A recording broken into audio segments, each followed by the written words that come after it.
In my today's video, I try to bring your attention towards recent news related with bank privatization. We all know that there is a continuous rumor flowing in the market that is regarding privatization of Central Bank of India and Indian Overseas Bank. Even from sources, we also get the information that government officials are also discussing about privatization of Central Bank of India and Indian Overseas Bank.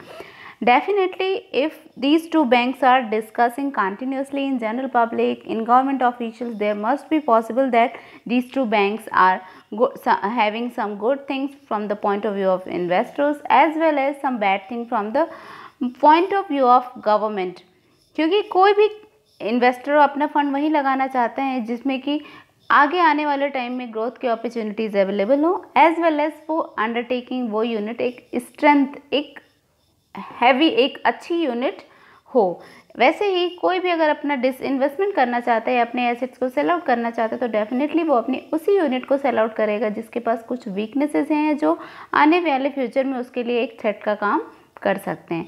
तो मैं अपने इस video में इन दोनों banks की स्वॉट analysis को आप लोगों के सामने प्रेजेंट करूंगी। स्वॉट means strength, weakness, opportunity, threat. Through my video I try to clarify what all strength and opportunities with these two banks that may attract the investors to invest, as well as what all weaknesses and threats that may available with these two banks which make the government to decide and take them into privatization. We will discuss all these things in detail. Please watch my video till end to understand the concept in a whole, and if you like the contents, please subscribe my channel for such videos.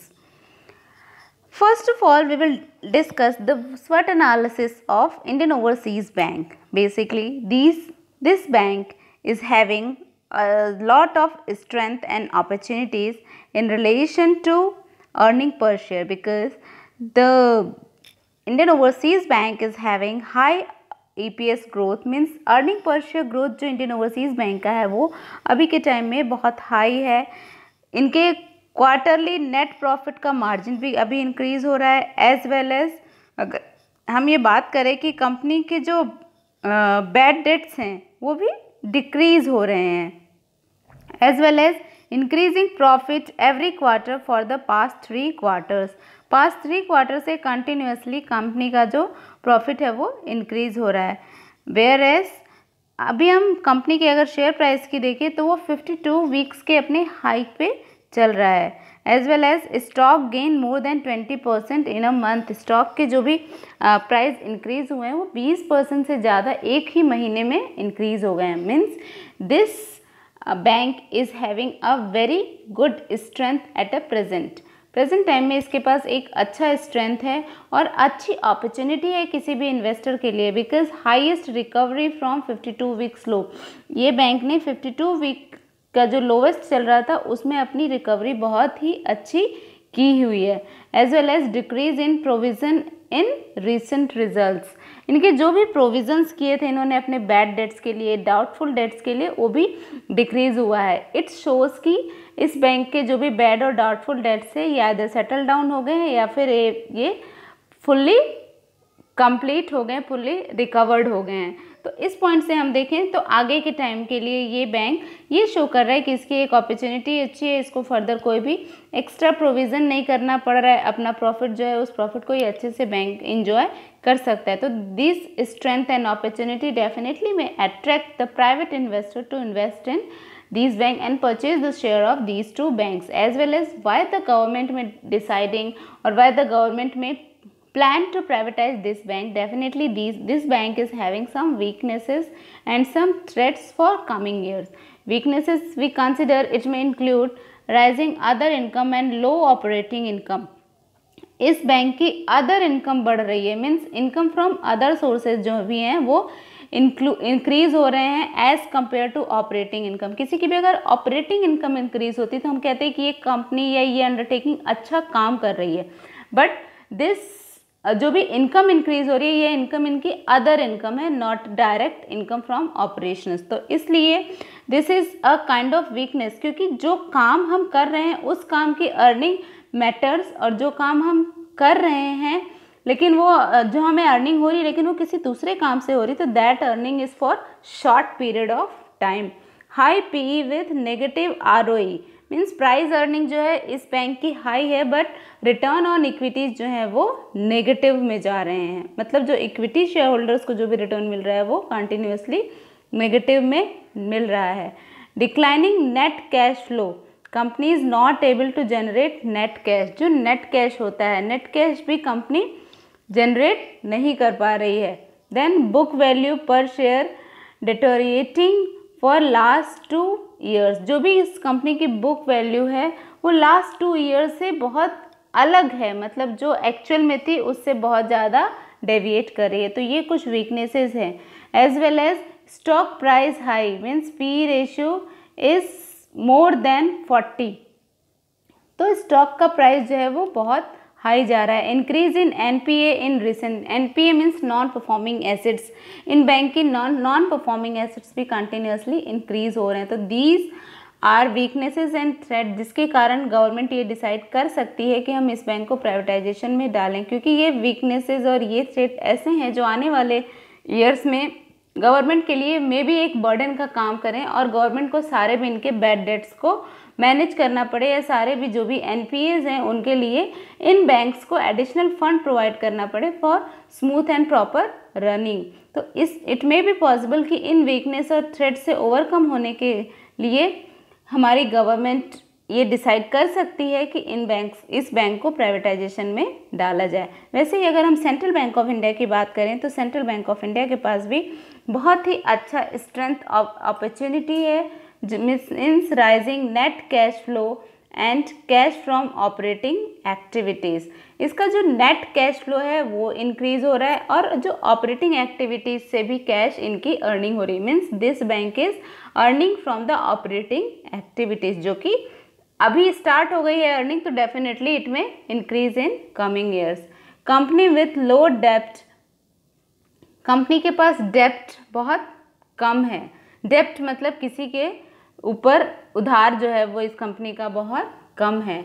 Annual net profit improves for last 2 years, जो annual का net profit है वो continuously 2 साल से लगातार धीरे धीरे करके कंपनी का या इस बैंक का बढ़ रहा है। Company with 0 promoters place, promoters का कोई भी प्लेस नहीं है। नेट 52 वीक्स हाई पे भी चल रहे हैं कंपनी के shares.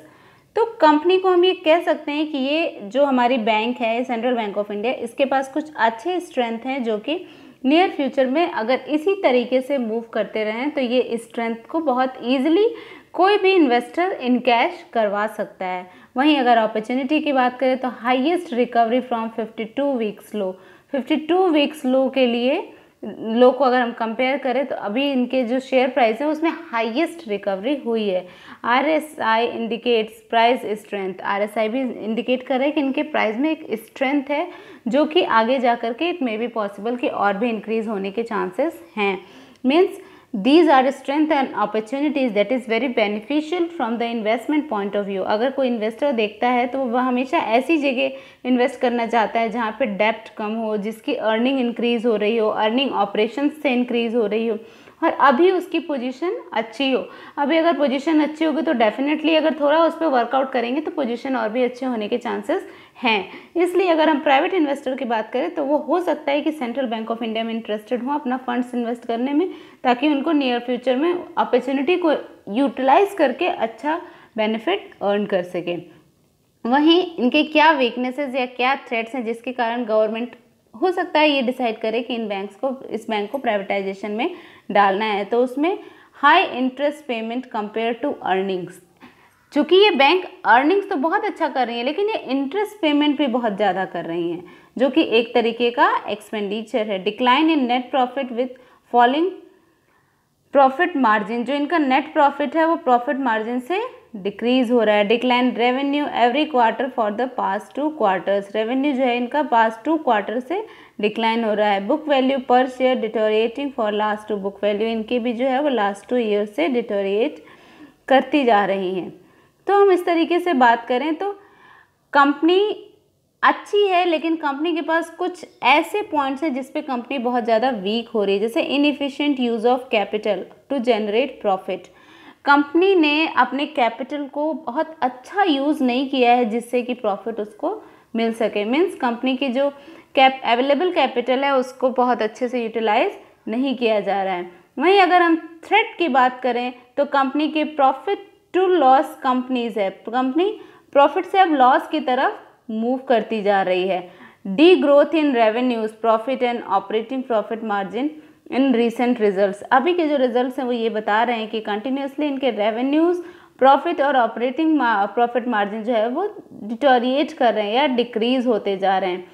Increasing trends in non core income, core income means जो एक्चुअल बैंकिंग बिजनेस से जो इनकम आना चाहिए वो कंटिन्यूसली डिक्रीज होता जा रहा है। इंक्रीज इन एनपीए, इनके भी नॉन परफॉर्मिंग एसेट्स जो हैं वो इंक्रीज होते जा रहे हैं। Increase in provision in recent result, अभी के अगर हम रिजल्ट्स की बात करें तो कंटिन्यूसली इनका प्रोविजंस भी जो है for bad debts, for doubtful debts, वो कंटिन्यूसली इंक्रीज हो रहा है। मतलब इट मे बी पॉसिबल कि कंपनी ने अपनी प्रॉफिट तो इंक्रीज कर ली है लेकिन उनको चूँकि जो भी उन्होंने लोन्स वगैरह जो भी उन्होंने अभी के टाइम में ऑपरेशंस किए हैं वो ऑपरेशंस क्वाइट रिस्की हों, उसके कारण उनको अलग से प्रोविजंस बना के रखने पड़े। तो this is a kind of threat. It may be possible कि आने वाले टाइम में बैंक के वो लोन या वो ऑपरेशंस में कुछ प्रॉब्लम आए जिसके कारण कि कुछ additional support from the government required हो जाए। तो इस दो वीकनेस एंड थ्रेट, इस सभी वीकनेस एंड थ्रेट के कारण इट मे बी पॉसिबल कि गवर्नमेंट इस बैंक को प्राइवेटाइजेशन के लिए डाले।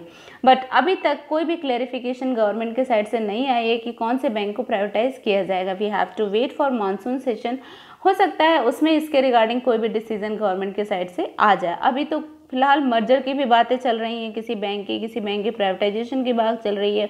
Means we are totally in a confusion regarding the privatization. But with this video I try to focus on strength, weakness, opportunity and threat that are available with Indian Overseas Bank and Central Bank of India, that may be possible that the strength and opportunities may attract the investors, in the same way the weakness and threats support government to take these two banks into privatization. I hope you like this video. If you like, please subscribe my channel for such videos again. Thank you so much for watching.